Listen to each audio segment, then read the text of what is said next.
Hi everyone, and welcome to my YouTube channel, Gay Solo Travel, and to the very first of what I hope will be many videos. This week, I'm going to talk to you about the most recent trip that I did, which was to Japan.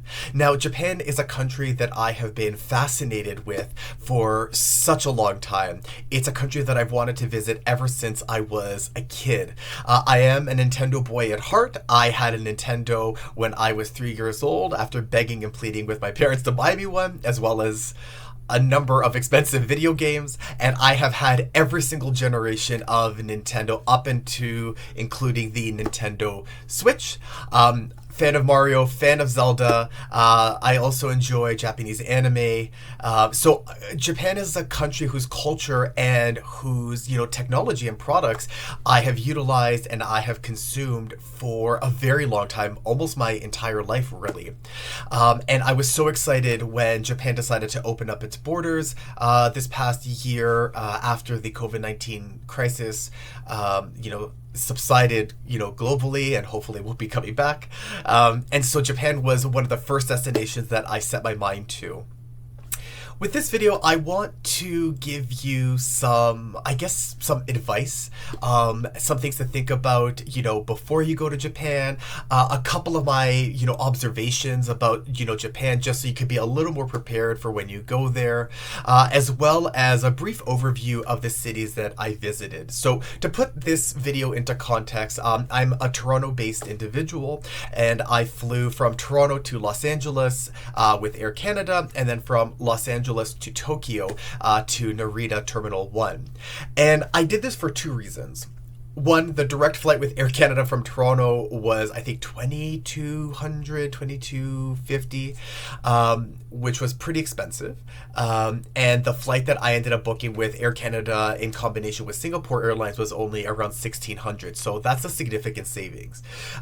But most importantly, I actually chose this route because I really wanted to try out Singapore Airlines. It's an airline that I've never flown with and I've wanted to fly with, and I wasn't disappointed.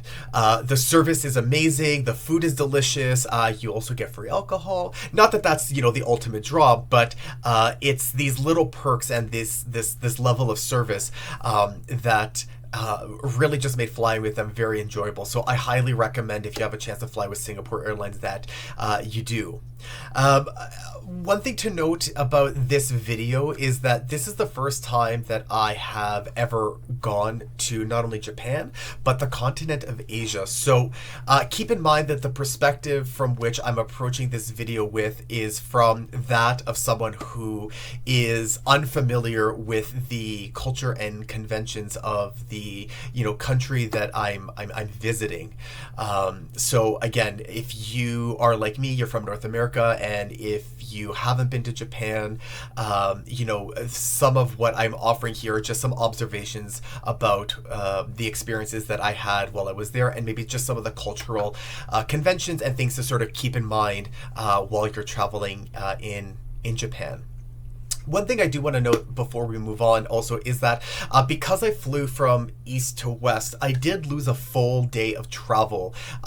So just keep that in mind when you're booking your tickets. Once you pass the Pacific Meridian or the Antimeridian, you lose a full day. So for example, when I was leaving Los Angeles, I took off at 2 p.m. on Friday and I arrived in Tokyo at 6 p.m. on Saturday.